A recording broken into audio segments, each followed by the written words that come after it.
Hey everybody, Josh and Tommy back at Watch Hill Proper. Today we are going to review Old Commonwealth 10-year-old. So this was the first release that Old Commonwealth did when they revived their brand. This is a 10-year-old. This one comes in at 131.8 proof. Like it. This one was sold through distribution a little bit, but also direct to consumer on their website. It kind of had a big release that Went crazy. went a little sideways on them. Not everybody got into the site, whatnot, but this one went for $200, and now I think it's like $2,000 on the secondary. It's crazy. It's crazy, but it's cool. You know, it's it's an old brand and an old distillery that these guys are, you know, bringing back to life. So, the lineage is pretty cool. Cool to see all that support for Julian, for them. big part of that, and so Oh, for sure. That's pretty cool. We know these guys, and so yeah, it's cool, man. Yep. I like it. So it's also a good opportunity. I know this is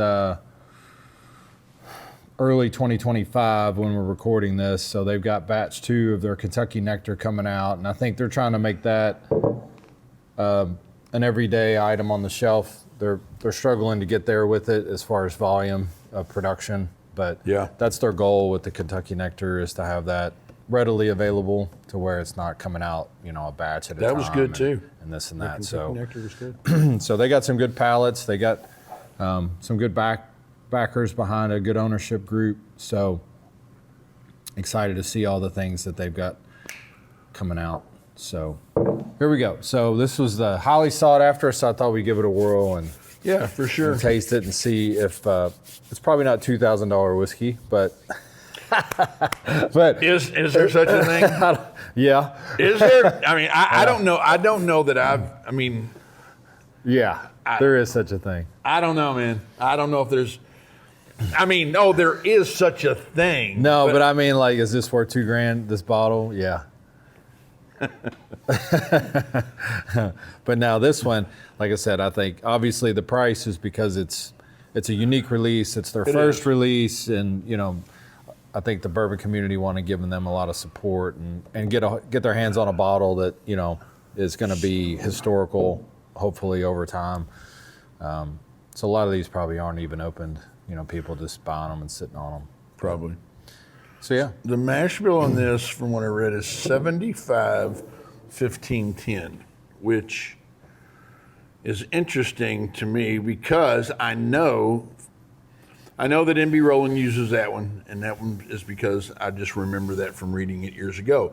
But also, Buffalo Trace distilled a product, which was a released mash bill, which Buffalo Trace never does, of 75, 15, 10. It was Lost Prophet. It's one of the only orphan barrels. Remember, there's that one that was done at Buffalo Trace, and it's the same mash bill as this. I don't know if that means anything, but or is that a blended mash bill? You know, I don't know. I'm not sure what they don't. You know, obviously It's not a single barrel. They're This is a NDA'd blend. up, and yeah, but it's weird. Those are the only two that I could remember. Now there may be other people who do 75, 15, 10. I don't know, Right. But I do know that there are two pretty prominent. The Buffalo Trace being the one-off that they did, and MB Roland has. I think that's been MB Roland's mash bill for a long time, but. I don't know. Yeah. It's not 10-year-old though, so I say that. Well, I say that to this is not the normal, the usual suspect where I would have thought that this would have come from. So I don't. Maybe Sure. that doesn't mean anything. well, it could be a blended being mash bill, too but it much does say Sherlock it's all Holmes or distilled in something. Kentucky. So this It is does. It's got Kentucky Straight yeah, on it's the on the Kentucky front. straight So bourbon. So it is nothing Indiana on this Yeah. one. So this is all Kentucky. it's interesting. I like the nose. So on the nose.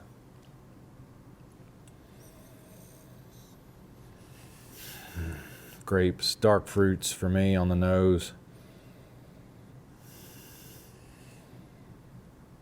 Little vanilla. I do get vanilla, vanilla, extracty vanilla. Yeah. 131.8, so Yeah.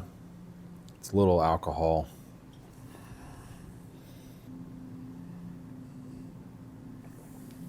Damn, dude. Man. That's good. It has the slightest little drying effect at the at the very end. But my gosh, that mid palate is good. It's sweet too. Man. Not overly sweet, but it's got those dark fruits, little brown sugar, little vanilla, maybe a lot of vanilla.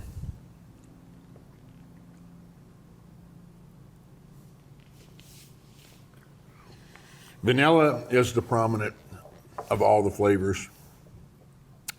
That vanilla extracty, which is good. I like to hold that vanilla on mid palate, and because it brings out so many other things. I agree with that. But man, it just, and not even as much on the second sip, but on the very, very end, it has just a little bit of a drying effect. But I mean, you talk about mouthfeel, numbing of the tongue, you get the tingles. It's good. It drinks. I can see 130 on that. I understand. Oh yeah. I understand why. Yeah. That's solid. Man, that is solid. That's a good blend. For sure. Yeah, that's well done. That's good, man. I would. So those guys that are holding it, hoping that it's gonna be worth 10 grand down the road, like, you know what, man? This one tastes pretty good. You don't ever know what can happen on stuff like that. I mean, Red Hook Rye. Yeah. You know, I know. You never know what can happen on something like this. This is, they're bringing out some players. I mean, they brought in the old A.H. Hirsch guy. They brought in to do some stuff, and so, listen. We know these guys. They're not messing around. They're going to be successful. They're going to be successful. They're going to put out really, really solid whiskey, which is cool. Kentucky Nectar. I have kind of reverted back to. I like Kentucky straight bourbon whiskey. That's what I want to drink. I don't all the foo-foo, all the silliness. I don't get it. But I will tell you that about Kentucky Nectar. It made us try to copy, what they were doing to a certain extent. We're doing some stuff. We want to do some honey. If we can replicate and get close to what they did, we're going to be pretty happy because I think they nailed it. I think some people just don't do it right. Either they get impatient or whatever it is.